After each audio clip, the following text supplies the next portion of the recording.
वंदनीय राष्ट्रसंत श्री तुकोजी महाराज शेतकऱ्यांसंदर्भात जेव्हा म्हणतात की जब किसानों की देखू मैं भलाई मैंने खुशियाँ ही खुशियाँ मनाई, मात्र सध्या महाराष्ट्रात शेतकऱ्यांकडे खरंच सरकार लक्ष देत आहे का, हा प्रश्नचिन्ह उपस्थित होत आहे. यवतमाळ जिल्हा हा कृषीप्रधान पांढऱ्या सोन्याचा जिल्हा असून येथील बहुतांश नागरिक शेतीवर अवलंबून आहे. नैसर्गिक आपत्ती, अवकाळी पाऊस व दुष्काळ यासारख्या संकटांमुळे शेतकऱ्यांच्या मोठ्या प्रमाणावर नुकसान झाले आहे. अशा परिस्थितीत पीक विमा योजना ही शेतकऱ्यांसाठी अत्यंत महत्त्वाची योजना आहे. मात्र यवतमाळ जिल्हा हा पीक विमा योजनेच्या यादीतून वगळण्यात आलेला असल्याचे समजते. ही बाब अत्यंत अन्यायकारक, शेतकरी विरोधी या निर्णयावर जिल्ह्यातील हजारो शेतकरी आर्थिक अडचणीत सापडले आहे व त्यांच्या उपजीविकेवर गंभीर परिणाम होईल. त्यामुळे हा निर्णय तात्काळ मागे घेण्यात यावा करिता मारेगाव तहसील कार्यालय येथे निवेदन सादर करण्यात आले व तसेच आदिवासी समाजाचा सार्वजनिक अपमान व बदनाम करण्याचा नवीन प्रकार शोधून काढण्यात आला आहे. सत्ताधारी भाजपाने कोणतीही खात्री न करता आदिवासींच्या 34 मुली बेपत्ता झाल्याचा गंभीर आरोप केल्यामुळे हा केवळ 34 मुलीचा अपमान नसून सर्व आदिवासी समाजाचा अपमान करण्यात आला आहे. भाजपाचे जिल्हाध्यक्ष ॲडव्होकेट प्रफुल्ल चव्हाण यांच्या विरोधात ॲट्रॉसिटी गुन्हा दाखल करण्याबाबतचे निवेदन देखील देण्यात आले. यावेळेस तालुका काँग्रेस कमिटीचे अध्यक्ष श्री वसंतरावजी आसुटकर यांच्या नेतृत्वामध्ये निवेदन तहसील कार्यालय मारेगाव येथे देण्यात आले. यावेळी महिला व बालकल्याण माजी सभापती सौ अरुणाताई खंडाळकर यांच्या नेतृत्वात हे निवेदन देऊन निषेध करण्यात आला. तालुक्यातील कार्यकर्ते उपस्थित होते. बघत रहा आपला हक्क मराठी न्यूज चॅनल, आवाज आपल्या हक्काचा, शोध सत्याचा. नमस्कार, मी सुमित ग्याम आणि आपण बघत आहात आपला हक्क मराठी न्यूज चॅनल. आपण आलो आहो यवतमाळ जिल्ह्याच्या आदिवासी बहुल तालुका म्हणून ओळख असलेल्या मारेगाव तालुक्यामध्ये. महाराष्ट्र शासनाने पीक विम्यापासून यवतमाळ जिल्हा हा वगळलेला आहे. संपूर्ण महाराष्ट्रातच नाही तर संपूर्ण देशामध्ये आत्महत्या कुग्रस्त म्हणून यवतमाळ जिल्ह्याची संपूर्ण देशामध्ये ओळख आहे. मात्र तरीही शासनाने यवतमाळ जिल्हा पीक विम्यापासून अलगद उचलून फेकलेला आहे. अत्यंत विदारक परिस्थिती आहे. याच पार्श्वभूमीवर मारेगाव तालुका काँग्रेस कमिटीने आज या शासनाच्या निर्णयाविरोधात तालुका काँग्रेस कमिटीने तहसीलला निवेदन दिलेलं आहे. आपल्यासोबत काँग्रेसचे काही पदाधिकारी आपण त्यांना विचारावं. दादा, सातत्याने यवतमाळ जिल्ह्यामध्ये मोठ्या प्रमाणात आत्महत्या होत, तरीही महाराष्ट्र शासनाने यवतमाळ जिल्हा पीक विम्यापासून वगळलेला आहे. काय बोला? आधीच यवतमाळ जिल्हा हा आदिवासी बहुल जिल्हा आहे आणि त्यातल्या त्यात NCRBची रिपोर्ट बघितल्यास आपल्या सर्वांच्या लक्षात येईल की महाराष्ट्रामध्ये दरवर्षी जवळपास 1000 शेतकरी आत्महत्या होते आणि ह्या महाराष्ट्र राज्यामध्ये यवतमाळ जिल्हा हा आत्महत्याग्रस्त जिल्हा म्हणून ओळखला जाते. आणि बरेचसे या ठिकाणी आसमानी संकट असो किंवा सुलतानी संकट असो, याच्याशी कायम ह्या यवतमाळ जिल्ह्याच्या शेतकऱ्यांना झुंज दिली आहे.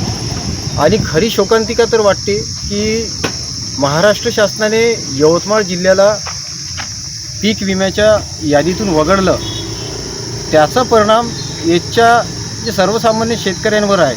जे गोरगरीब आदिवासी समाजाचे शेतकरी, ज्यांच्याकडे अल्पभूधारक जास्त प्रमाणात या ठिकाणी शेतकरी आहे, त्यांच्या जीवनावर खूप मोठा परिणाम होणार आहे. आधीच नापिकीला कंटाळून सतत या ठिकाणी या तालुक्यामध्ये आत्महत्या होत आहेत. तरी आम्ही आज या ठिकाणी मारेगाव तालुका काँग्रेसच्या वतीने यवतमाळ जिल्ह्याला पीक विम्याच्या यादीत समाविष्ट करावी अशी मागणी या ठिकाणी निवेदनाच्या माध्यमातून केलेली आहे. काँग्रेसने त्याच पार्श्वभूमीवर राळेगाव तालुक्यामध्ये ज्या आदिवासींच्या 34 मुली बेपत्ता झालेल्या आहेत, तर ॲडव्होकेट प्रफुल्ल चव्हाण जे भाजपाचे जिल्हाध्यक्ष आहे, यांनी एक वादग्रस्त असं विधान केलेलं आहे की आदिवासींच्या 34 मुली बेपत्ता झाल्या आहे किंवा लव जिहादसारखा प्रश्न निर्माण करून धार्मिक तेढ निर्माण करण्याचा प्रयत्न केलेला आहे, असं काही काँग्रेस सदस्यांचं म्हणणं आहे. काय वाटतं? मुली बेपत्ता झालेल्या आहे राळेगाव मतदारसंघातल्या, मग ती मुलगी आहे ती जातीमध्ये का गणना करतात BJPचे लोक? काय बोलायचं आहे या संदर्भात? हे BJP सरकारचं षडयंत्र आहे. ॲडव्होकेट प्रफुल्ल चव्हाण हे भाजपाचे जिल्हाध्यक्ष आहेत.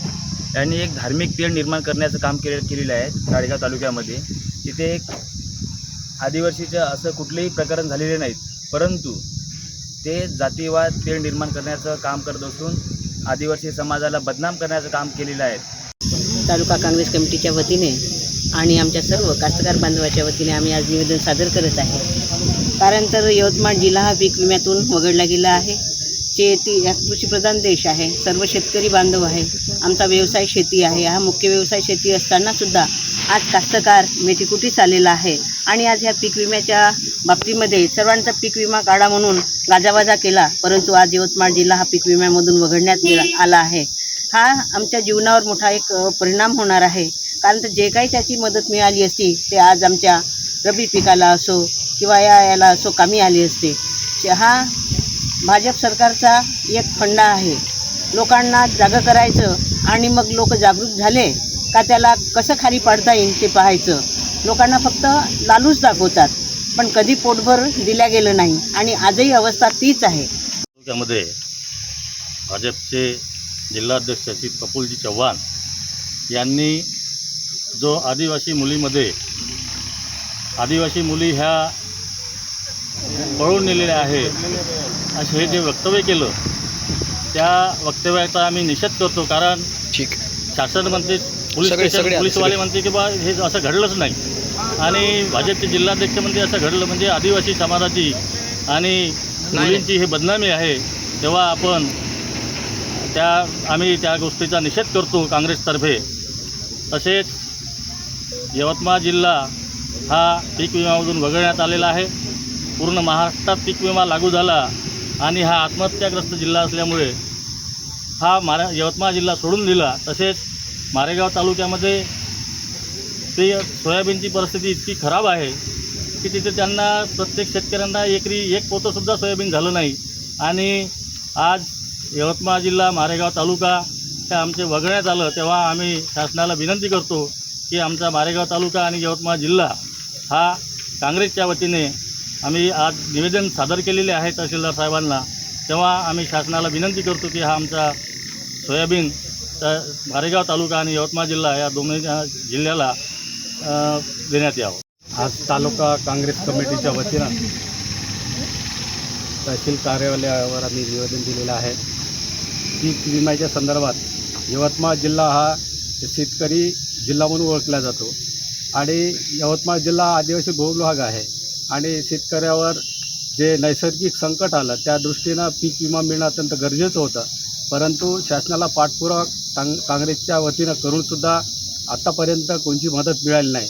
या अनुषंगाने आज तालुका काँग्रेसच्या कमिटीने या ठिकाणी पीक विमा मिळावा या दृष्टीने एक निवेदन दिलेलं आहे. आणि दुसरी गोष्ट अशी की राळेगाव तालुक्यामध्ये 34 आदिवासी मुली बेपत्ता असल्याचं ॲडव्होकेट प्रफुल्लजी चव्हाण भाजपा जिल्हाध्यक्ष यांनी जे आदिवासी मुलींच्या संदर्भामध्ये पडून गेल्या किंवा गायब झाल्या अशा तऱ्हेचं वक्तव्य करून नाहक आदिवासीची बदनामी केलेली आहे. मित्रहो, अशा पद्धतीनं वक्तव्य करायला नको होतं. एक राजकीय आणि जे जबाबदार व्यक्तिमत्व असं जर बोलत असेल तर या देशाची परिस्थिती कशी होईल. 28 एप्रिल 2026ला भारतीय राष्ट्रीय काँग्रेस पक्षाच्या वतीने शेतकऱ्यांसाठी पीक विमा मिळालेला नाही, तरी आम्ही सर्व काँग्रेस कमिटीच्या वतीने तहसीलदार साहेबांना निवेदन दिलं.